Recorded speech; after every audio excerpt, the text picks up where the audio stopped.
Hello friends, காலை வணக்கம். சென்னையில் செம்ம கிளைமேட்டுங்க. பசங்களை இன்றைக்கி ஸ்கூலுக்கு அனுப்பிச்சாச்சு. லீவு நேற்று தான், இன்றைக்கி லீவு கிடையாது. ஸ்கூலுக்கு அனுப்பிச்சாச்சு, காலேஜ் அனுப்பிச்சாச்சு.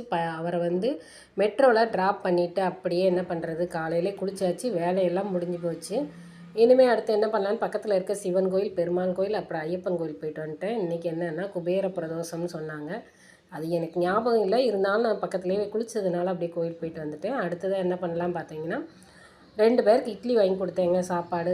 அது ஒரு முக்கியமான விஷயம் பண்ண ஒரு மன திருப்தியோட. இந்த இடத்துக்கு நான் ரொம்ப நாள் அந்த கிளைமேட்டுக்காகவே எதிர்பார்த்துக்கிட்டு இருந்தேன். என்னென்னா, அண்ணா நகருடைய இது டவருங்க. இந்த டவர் பார்க் தான் வந்து ரொம்ப ஃபேமஸாக சொல்லுவாங்க. இந்த உயரமான இடத்துல வந்துட்டு நம்ம அண்ணா நகரை பூரா சுற்றி பார்க்கலாம். இதுதாங்க நான் இப்போ தொட்டப்பெட்டான்னு சொல்லலாம். ரொம்ப சந்தோஷமாக இருந்துச்சு. என் வாழ்வை வாழவே அப்படின்னு பாடம் போல் இருந்துச்சுங்க. உண்மையிலே எப்படிங்க இந்த உயரமான தொட்டப்பட்டாவை தொட்டுட்டு வந்துட்டேன்னா சூப்பராக